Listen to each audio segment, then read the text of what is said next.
Tonight, we're looking at new documents out in the Internal Affairs investigation into how officers responded to the car crash that killed Louis Nix, a well-known football player.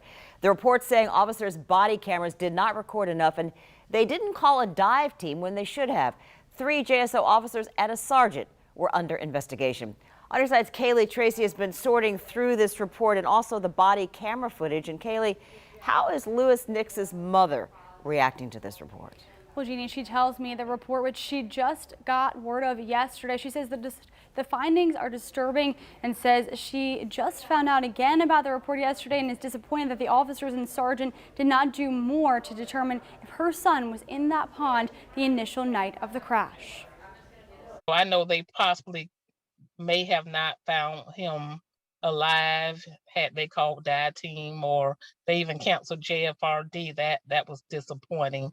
But at least, you know, they could have found him that night. Louis Nix's mother reacting to an internal investigation from the Jacksonville Sheriff's Office regarding her son's death. 4 officers and a sergeant responded to a call in reference to someone possibly witnessing vehicle lights in a retention pond in February. The report says they searched the bank of the pond. There's tire tracks.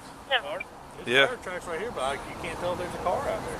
They also talked to a witness who said she saw headlights and heard splashing, but felt, quote, kind of dismissed, according to the report. You probably saw a car, heard the beer bottle splashing. Okay. No biggie. According to the report, the sergeant canceled the Jacksonville Fire and Rescue Department from responding and decided not to call the dive team after consulting with the officers.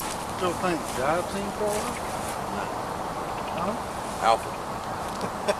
until they recover a body out of there. But I mean, fired. The sergeant says he made his decisions based on the evidence that was at the scene and would still make that decision. A few days later, a man reported a body floating in the pond. The body was Nix's. The report recommends charges against 3 of the 4 officers and the sergeant. I'm not going to say I'm happy about it, because anytime anybody gets in trouble or disciplined for something, that's not a happy thing. I just wish they would have did things different.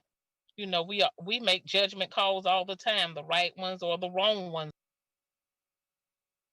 4 of the 5 who responded, the report says, did not activate their body-worn cameras or only had them on for part of the time. The report also recommends a charge of failure to take supervised action for 2 of the men, including the sergeant, and a charge of departure from the truth for the sergeant and 1 of the officers. Reporting in the newsroom, Kaylee Tracy, First Coast News, on your side.